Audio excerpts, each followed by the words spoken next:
Thank you very much for your attendance today. Today is the fiscal year 2016 proposed budget for Prince George's County. This proposed budget, which is due annually via charter at this time to be presented to the County Council. The County Council will have to before or on June 1st to approve this budget. So without further ado, I would like to introduce Prince George's County Executive Rushern Baker for the 2016 budget presentation. Thank you, Scott. First of all, I'm very glad that somebody actually showed up. I was a little nervous whether no one would show up for this. Good afternoon. Thank you for being here.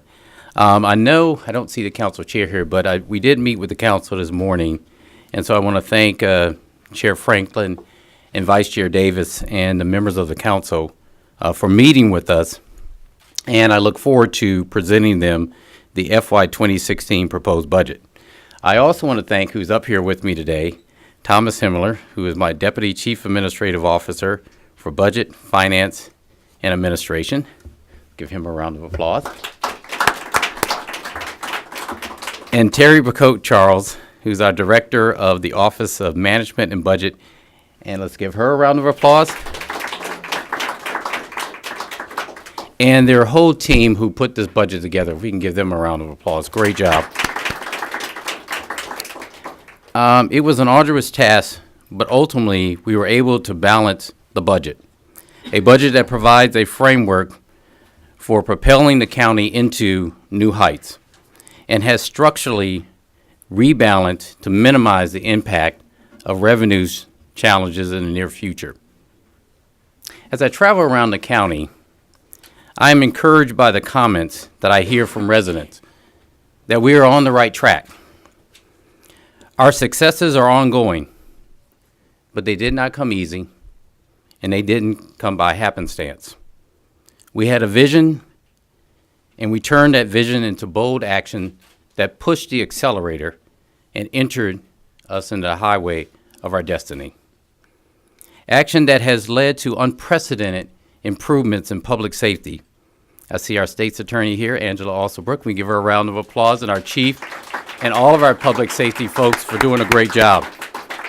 It is because of their collective actions that we have seen the lowest crime drops in nearly 30 years.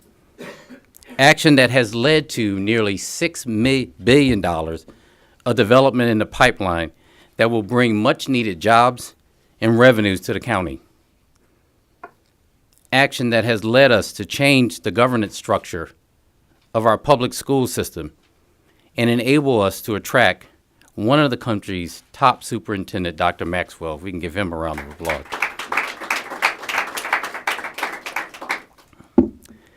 The proposed FY 2016 budget for all operating funds is $3.6 billion, an increase of $197 million, or 6% over fiscal year 2015. The general fund accounts for 84% of all spending in FY 2016 and will increase by $182 million, or 6%. County source revenues increased by $181 million, or 11%. This growth is primarily due to the proposed rate increase for real property, personal property, telecommunication, and hotel tax. Furthermore, the FY 2016 proposed budget preserves the county's general fund reserves, which is mandated by the county charter at 5%. An additional 2% is required by a county policy that has been in place since the Curry administration. In previous budget years, we stretched our resources and we made things work. Well, those days have passed. There's no more wiggle room, nor a funding well that I can dip into in order for us to maintain our AAA bond rating, which for counties is your credit score. This year's budget will focus on tough cost reductions and revenues enhancements that will directly impact our residents, businesses, and employees. The FY 2016 budget maintains the critical investments that we have made to lead us to our destiny. Over the past few years, we have tried various ways to reduce costs. We instituted across-the-board departmental cuts. We instituted a hiring freeze, and we even offered early retirement options. While those efforts helped, they didn't help enough. So now we must take more drastic measures to reduce some of the long-term obligations that have had a significant impact on our budget over these last few years. Impacts like foreclosure crisis that hit our county, a limited commercial tax base, new personnel costs for teachers' pension that were shifted down to us. So as a result, this year's budget proposal includes 110 layoff of filled positions in the county, 5 furlough days of all general fund county employees, including myself. Clearly, this is painful.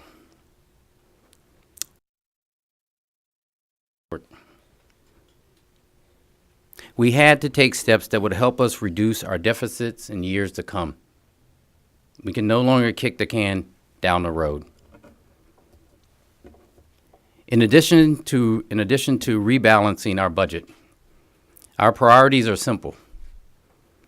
We focus on investing in 2 important areas that will help our economy grow and will serve the residents and businesses of this county. And they are public safety and education. Our continued growth and success relies heavily upon the perception that our streets and neighborhoods are safe, that our school system is improving and can compete with our neighboring jurisdictions. Let's face it, the most sought-after counties in this region, this state, and this nation are the ones that are safe and have the best public education systems. Since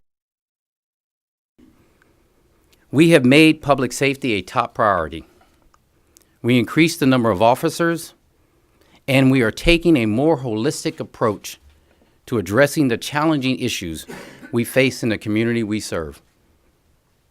Through programs like our innovative Transforming Neighborhoods initiative, our police department, in partnership with the Office of the Sheriff and our state's attorney, have helped us make amazing strides in reducing crime by 36% over the last 4 years.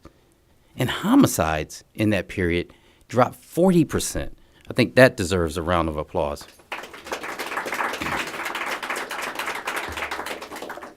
So in order to maintain the great work that they are doing, I'm proposing that the county make a significant investment in public safety to the tune of $644 million, which is an 8% increase over the current budget amount.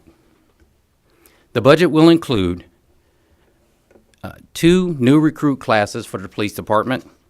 We'll add 100 new officers to offset attrition and continue our efforts to increase the number of officers protecting our neighborhoods and communities. It will also include the building and staffing of the new District 7 police station in the southern part of our county.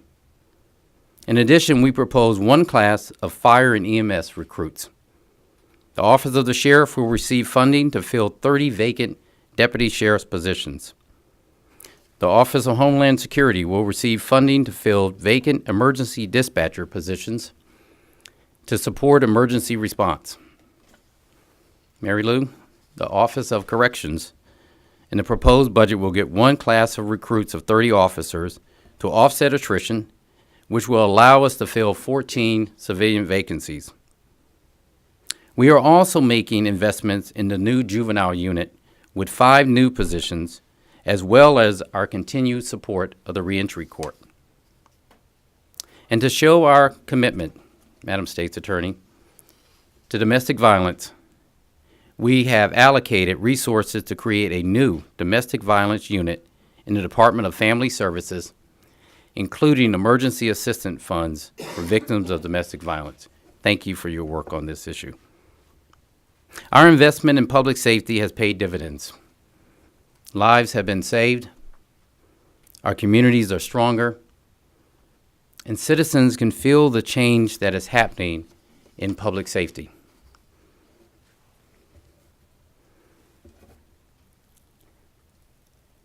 But the other priority for us in this budget is our children and our schools. The budget will include $1.9 billion for our school system. It is unacceptable for our schools to not be ranked among the top school districts in this state. Yes, we are making strides, but we must move more rapidly, or we will continue to lag behind our counterparts in the region. We cannot wait, we cannot do it halfway, and we cannot be tentative in how we do it. This is our moment. This is our moonshot. This is what we were called to do. This is why I ran for county executive. We are going to make a difference. We took some major steps a few years ago in restructuring our school board. Now it is time for us to do something we haven't done in nearly 30 years. With all of the economic development growth that is happening around this county and will happen, we must ensure that every child and every school is ready for what's about to come. We not only want to catch up with our neighboring jurisdictions, I want to surpass them. No longer should educators in our school system be tempted to leave for better paying jobs elsewhere.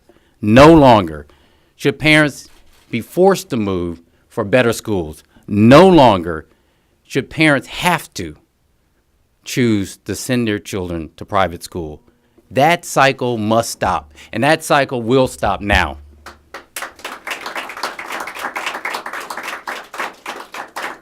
That is the spirit that drives this budget proposal.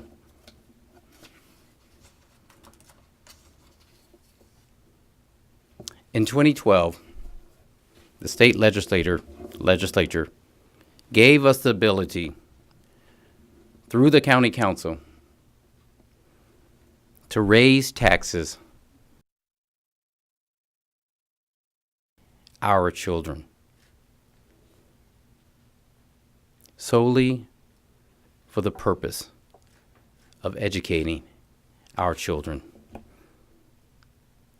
With this budget, I am asking the county council to do just that, to raise revenues to educate our children. And I'm asking Prince Georgians, the business community, to make a significant local investment in our education system to the tune of $133 million in fiscal year 2016, a 21% increase over fiscal year 2016 over 2015. This investment, through a combination of increases in real property and telecommunication and personal property taxes.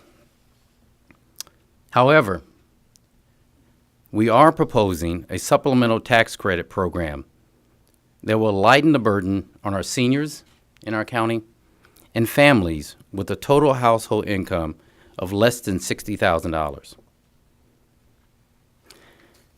This investment will ensure that our schools get stronger faster. And, Dr. Maxwell, Dr. Eubanks, and move our school system in the top 10 by the year 2020.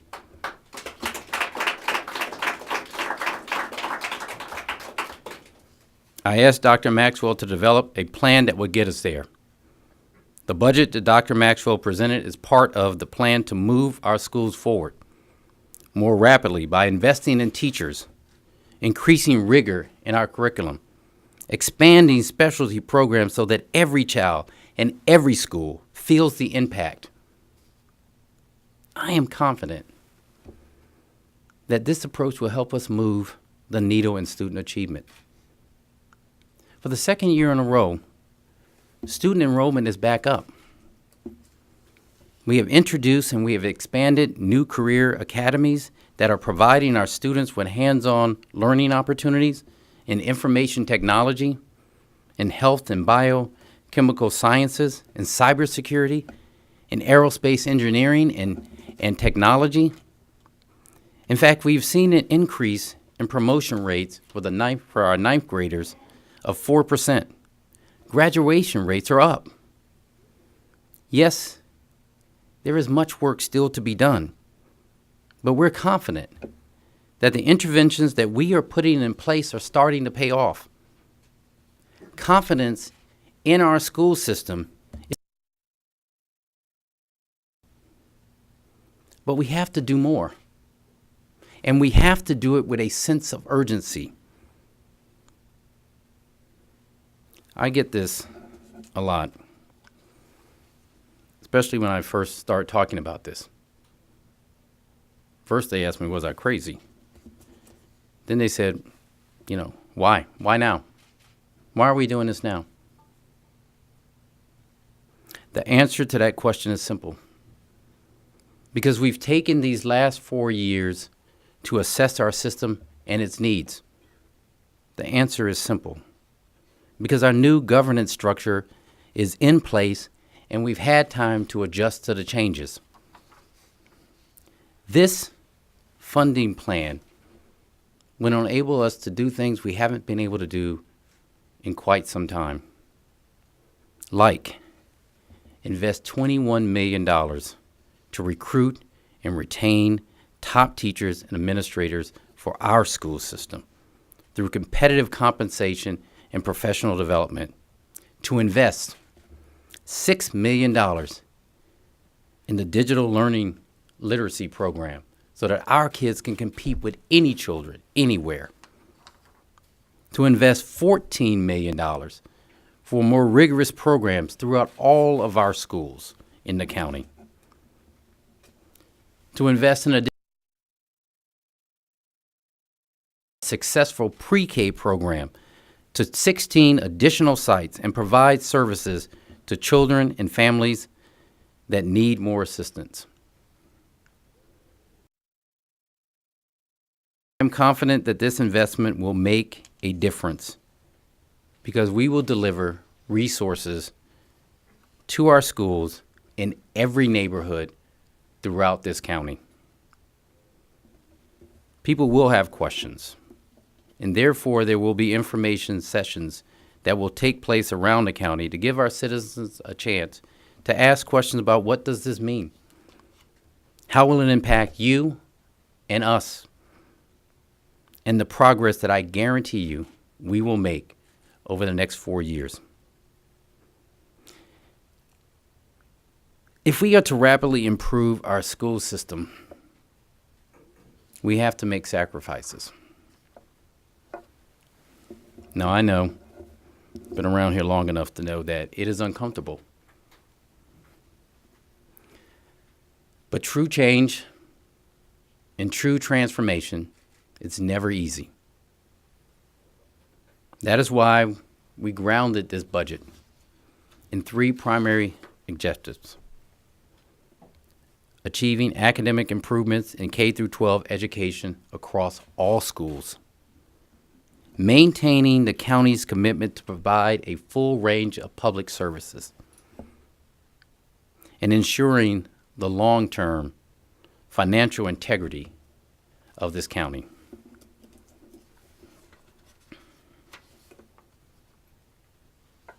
You may remember a couple of months back when it was nice and sunny outside, during my inaugural speech, I said that it was time for the county to accelerate our journey toward greatness by taking the highway to death.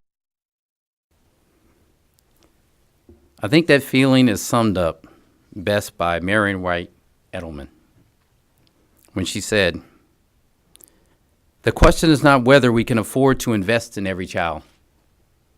The question is not whether we can afford to invest in every child. It is whether we can afford not to." With this budget that I'm sending to the county council, I am asking them, I am saying to them, let's bet on our schools. Let's bet on our kids. Let's bet on Prince George's County. Thank you very much.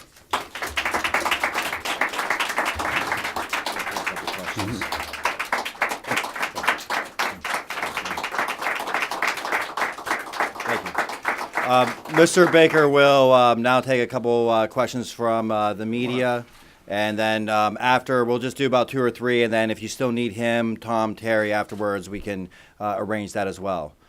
Questions from the back? Ms. Vallone? Right now, what we've done is submitted the numbers we need to get to in this budget to the council, and we'll be working with them over the next several weeks about exactly which positions and what that means across. Tracy? The council has said in the past that they are opposed to furloughs. I said that too, didn't I, during the campaign? Would prefer to see this money come out of the Economic Development Incentive Fund or other resources. What's your response to that? Well, there are no other resources, and as far as the incentive fund, those are one-time funds we had, and we've done that in the past. We actually did that in the past. There's no more money used that's available to do that. So what we've said to the council and what this budget proposes is that our EDI fund is actually creating jobs and opportunities for the county. So we need to invest in that the same way we're investing in our public safety and the same way we're investing in schools. So that's what we would say to the council. Michael, then who else? Michael? So you guys are increasing real property tax, you said, and then you're also giving a telecom tax, and it's my understanding that real property assessments are also going up.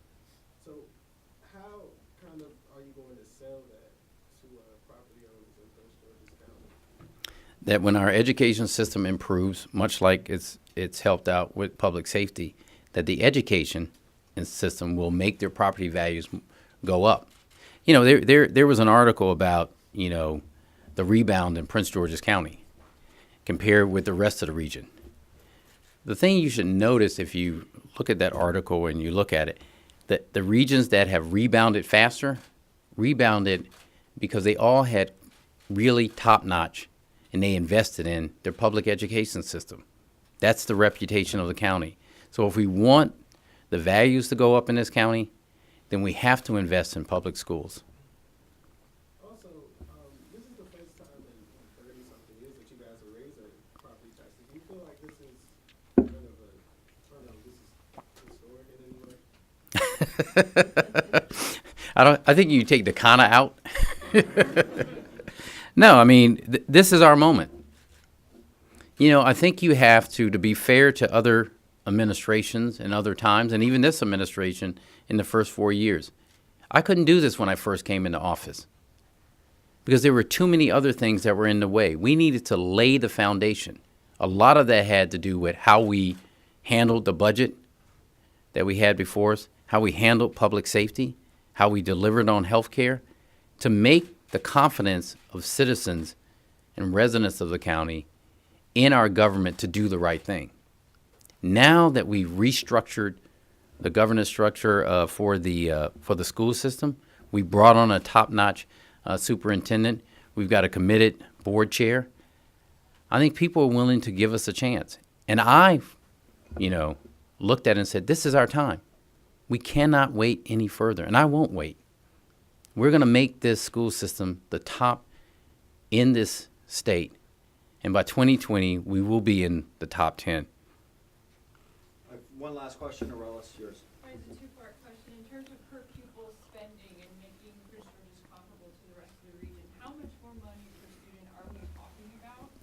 Thomas. For spending, and secondly, how does that, it's a response to some degree, right, to the fact that the state is reducing funds and Governor Hogan's, the House is working hard right now to restore those funds. How will your budget adjust, or how will the administration and the council adjust, should those funds be restored? Let me answer the last question first and then give the difficult question to Thomas. Clearly, I had a visceral reaction to the governor's budget where he cut our education system. But this budget is based on what I think we need to do to move us in the top 10 within the next 4 years. So even if those cuts are restored, we're still going to go forward with this amount asking the county. Because the one thing, the governor's cut would just maintain. That keeps us where we are. Those days are over. They're over, folks out there. They're over. We're moving up. And the only way we can do that is to make a significant investment in programs that will move us there. So we want our money back from the state. We think we deserve it. But we're also on our own. That's why we made the emphasis in the text that's local funds, local money, how we feel about us. That's what we're investing. Thomas? And your other question, Aurelis, it's about $1,100 more per student with the additional funding. Where does that bring us comparable to the rest? I mean, there had been generally a gap between 2,500 to 3,000 a student or two. Any more? Oh, Tom, you want to go ahead? Last one for Tom. You've got certain areas of the county that have seen a lot of economic growth. How concerned are you that at least short term this could hurt that?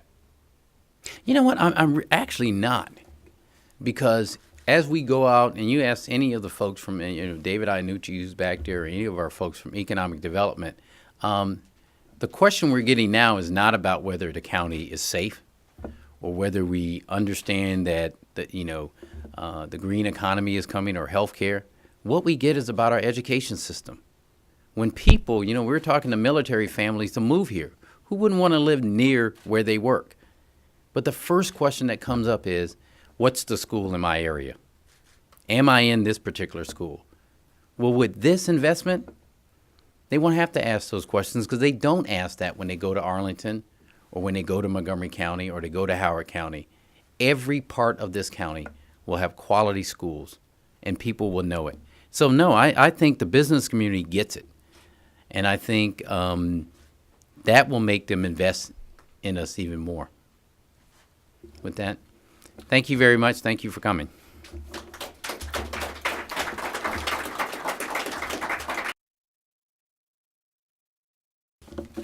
All right. Good job. Thank you. We got all the questions.